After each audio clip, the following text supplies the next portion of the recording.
Welcome to the Mustang Message, the official podcast of the Dallas Center Grimes Community School District. Welcome to the Mustang Message, the official podcast of the Dallas Center Grimes Community School District. A special week in all of our buildings as we celebrate National School Counseling Week. And our featured guests for this episode are two of our incredible school counselors, Jordan Pop from South Prairie Elementary and Ben Twigg from Dallas Center Grimes High School. First of all, both of you, thank you for being here and happy National School Counseling Week to both of you. Let's set up a conversation today. I'd love to know more about your specific jobs and what that looks like in your respective buildings. Yeah, well, at the high school, we have three counselors, and so we divide the alphabet as evenly as we can. So I'm responsible for those with the last name A through G, and so we just serve as just a multi-purpose counselor for those students, whether that's academic counseling, social emotional needs that they have, career-based counseling. We also spearhead some different topics that in our building too. So, for example, I act as the DMAC liaison, so for students taking DMAC classes, I'm one of the main communicators when it comes to that. So it's been really good just to divide things up that way and get a chance to know our students in that capacity. And how about at South Prairie? Well, at the elementary school, we work with students in whole group setting and in small group and individually. I teach guidance lessons on social emotional learning, which is basically how to have good people skills for the future. And then we're able to post small groups and meet with kids on social topics or emotion regulation. And then we can meet with individual students as well for individual counseling and about various different topics. And a lot of the times we get more responsive counseling situations where if they're having different conflicts with peers and kind of working out those conflicts and talking about just how to be kind and considerate people for their future. The most important responsibility of a school counselor is what?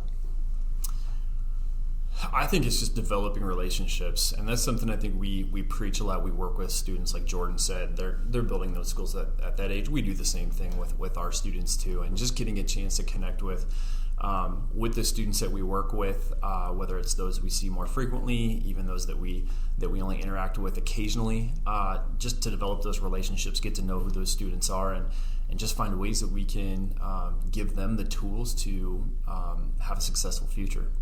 At the high school, it's 1/3 or kind of go you, and then you've got a whole building at South Prairie. So there are relationships that are built, that are powerful. How do you go about that in your respective roles and respective age groups that you work with, developing the right way to say this is kind of like you get to know a kid in ways that probably a teacher doesn't. So how do you go about doing that? Well, as an elementary counselor, like you said, we have the whole school. We are able to see every student through those guidance lessons, which are incredibly important to us. And so we're able to kind of put a name to a face in there. Empathetic listening is by far the most important relationship strategy that I believe best fosters relationships. And so just showing that I care about kids when they come and tell me about their weekend, or if they tell me about something going on, showing, even if it's in passing in the hallway, being able to show them that I do care about their lives in and out of school. And then when we're in sessions, obviously I ask a lot of follow-up questions and use that empathetic listening to kind of really facilitate those relationships. But even as a classroom teacher, relationships are the most important part. That's the foundation of the role. And so I definitely value relationships with the students and with their families, and just try to show that I care in as many ways as I can. Do you feel like, the crucial conversations, always happen, but it almost is as important to be able to set that up with your work prior to that. So how important is that setup work is a terrible way to say it, but that part of it, to be able to know, hey, when there is something that needs to happen, this isn't the first time that I'm speaking to this student. Right, and I think that goes back to not only the relationships skills that we're trying to instill in them, but the trust factor too. And I think that when kids understand and know that they can trust us with whatever they're going to come in with, whether that is responsive or maybe we need to reach out to them to just ask them questions. We hear about certain things, and just to know that they can trust us with that conversation, and we're pretty upfront that, hey, you can say whatever you want to us. That's the kind of trust that we can instill. There are a couple examples where we may have to talk to some other adults that may need to know some crucial things too, but once I think students understand that they can trust us with what's going on in their world, they're going to talk to their friends and say, hey, you can go to your counselor. You can share what you want with them, and they can truly help. So let's dig into those kind of the crucial and difficult conversations, because they're really, really important. How do you approach that dialogue with students, and then also probably potentially the families that come with it, knowing that you could be meeting a kid and their family at the worst time? How does that conversation kind of flow to you? Yeah, well, like I said, empathetic listening is incredibly important, and I think it's so important not only to show that you're listening and that you care for that person, but also validate their experience. And even when we're having difficult conversations with families, and just showing that we're all human and we all care about this student and their child, and we're all on the same team, and trying to find ways that we can kind of bridge the gap there, because we're all, like I said, on the same team, and we all want the same thing, and finding commonalities of, okay, we're both saying this is something we can agree on in this situation. And with students, trust is such a big factor, and one way to be able to kind of establish that trust is just being a consistent person, consistently there, and showing that you consistently care about them no matter what they're going through. And so whenever I speak with families on the phone or with their children, I just make sure that I'm always showing that empathizing with their experience and validating their experience first and foremost before we even go into what are we going to do about it, what solution can we find, where can we meet in the middle here, just because we're all human and we're all going through things. And yeah. How does that look at the high school? I'm glad Jordan said that too, because I think it's just really cool that you're mentioning the team approach, that how important that is, because that's what we do too. And just to see that that's a consistent message that's happening at any age, that they're when students have difficult things going on in their world, and whatever that looks like too, we can take a team-based approach, that they have caring people in their lives, that we can get them connected with resources as a part of that team. There's people in our building who might be able to assist as well, and just to know that it's not something they have to go at alone, that they've got supportive adults besides even just a counselor in the building, could really be a beneficial thing. We're blessed to have our EFR services that can help with a lot of our mental health issues that occur. That's one cog of the team approach that many students can benefit from with those services. So I agree. I think it's a definite emphasizing that they're not alone and we're not alone in how we can help them. I want this next question to kind of go in two ways, because on one hand, it was on Monday we posted a National School Counseling Week post on Facebook, and it was so fun to see the teachers at all of the buildings comment and like and share their love for you and your role at their building. So one, like, how does the counselor role fit into the overall building atmosphere? And then two, how do you build relationship with teachers, knowing that you're both working in the same building, but the job description of your interaction with students looks a little bit different? So just maybe divide that one in two if we could. I think it's so important to support teachers just as much as we invest into the students, investing in that teacher relationship. The most impact that I'm going to have is when I'm able to advocate for a kid's need, and how as a teacher can help support kids in their success in their classroom, because that's what we both want, is we want them to be successful in the classroom. And so I partner with a lot of teachers about individual-based needs, or maybe their whole classroom. I'm able to kind of problem solve with them. What are you seeing as a big need in academic, social, or emotional behavior, and how can I support you in that? And then as a whole building, we look at data, we look at ways that we can provide interventions for students using that data, and then bridging the gap with professional development too, is what is our whole school, what would increase our success as a whole school. So for example, last year at South Prairie, we noticed that one of our highest needs was in more of that emotional realm of behavior, and so then we were able to implement second step lessons in all of our classrooms, and we added zones of regulation into guidance, and then into the classroom we were able to kind of do more of a collaborative teaching between the classroom instruction and the guidance instruction, and we were able to add regulation stations to all the classrooms at South Prairie, and so students have a place where they can go to identify how they're feeling, choose a calming strategy and a solution strategy. And that has been, we have data that shows that has been really successful, and it's made a huge impact in just 1 year. And now we're on to our next goal, which this year is more of that social learning. And so we've added a lot of bullying prevention lessons in both the classrooms and the guidance classrooms. So it's definitely a team approach to how are we going to best teach these kids to be successful in their peer relationships and their relationships in the future, so that they can be great communicators in their future careers. How are you building relationships with teachers at the high school, knowing, I mean, yours is like, let's get these kids to graduation run across the stage and be so proud of them. Right, yeah. So, that also goes back to the team aspect as well. We work together as a team with teachers. In our 4x4 block setting, teachers on the front line, they get to know kids for 85 minutes a day. So those relationships they get to build with kids is first and foremost. And when they see something's off with a student, they get a chance to connect them with us. And so we get to work with those kids in that way. So building the relationships with our staff is just as important, so they know they can refer those situations on. We also are developing our SEL lessons too with a group of teachers to help create lessons for a variety of different topics, so that teachers can implement those a couple times a month too. So there's the trust factor that comes back to that too, and trust is a big part of how we interact with each other too.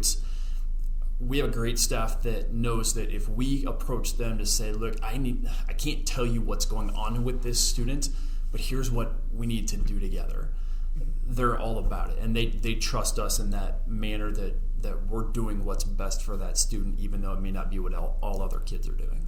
I put a time period on this next question, but if it's just more how it's changed in your role recently, that's fine too. But how has the role of a school counselor changed in the last decade? I think back to this conversation, I'm thinking back to when I was in school, and I can see a difference, and I'm not in it every day like you are. So just the biggest changes that you've seen on how your role takes shape in buildings. Well, Jordan, I'll start because I'm the old guy here. I know when I was in high school it was way different too. Our school counselor was essentially a career person. There really was no social, emotional, mental health supports done by a school counselor. It was, hey, what do you want to do for a career, and what college do you want to go to, or what are your plans? I mean, that was basically it. I had maybe one interaction my entire high school career. And I'm thankful that's changed, because it truly is all encompassing about the child and the well-being of the students that are in our building. I'm just thankful, I guess, for me personally in my 5 years here.